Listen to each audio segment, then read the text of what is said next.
네, 코로나19 확진자가 꾸준히 늘면서 어느새 지난 겨울 유행 당시 정점의 60% 수준까지 증가했습니다. 이달 중순엔 일평균 확진자가 6만 명대까지 늘 것으로 예상이 되면서 코로나19의 감염병 등급을 낮추려고 하는 방역 당국에 부담이 되고 있습니다. 기정훈 기자의 보도입니다. 지난주 코로나19에 새로 걸린 확진자는 총 31만 3천여 명. 하루 평균 4만 5천 명 정도가 걸린 것으로 한 주 전보다 23.7%나 많습니다.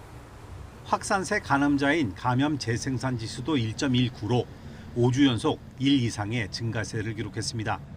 작년 여름 확진자가 가장 많았을 때와 비교하면 35% 수준, 지난 겨울 유행 정점에 비하면 60% 수준까지 늘어난 겁니다. 위중증 환자와 사망자도 크게 늘었지만 방역당국은 크게 걱정할 필요는 없다는 입장입니다. 주간 치명률은 0.02%, 중증화율은 0.09%로 작년 여름철 유행 시기 치명률의 약 30% 수준으로 질병 위험도가 많이 낮아졌습니다. 때문에 방역당국은 이달 중순쯤 확진자가 작년 12월 수준인 하루 평균 6만 명까지 오르더라도 사망자는 그때 절반 수준일 것으로 예상하고 있습니다. 코로나가 또다시 큰 위협이 될 가능성은 낮지만 당분간 1년에 한두 번 크고 작은 유행은 반복될 것이라는 전망입니다. 다만 방역 완화 2단계 시행에는 부담이 커졌습니다.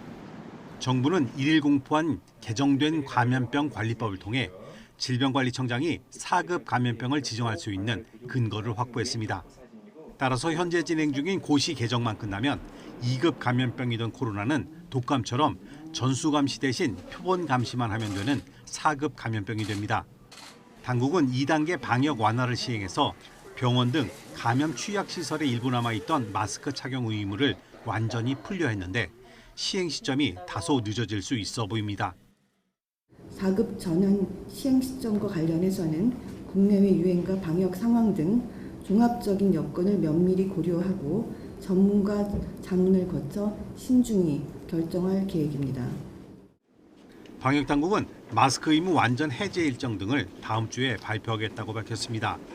그러면서도 고령자나 면역 저하자에 대한 보호가 여전히 필요하다고 강조하고 다중이용시설에서의 마스크 자율 착용과 확진자의 5일 격리 권고를 적극적으로 지켜달라고 당부했습니다. YTN 기정훈입니다.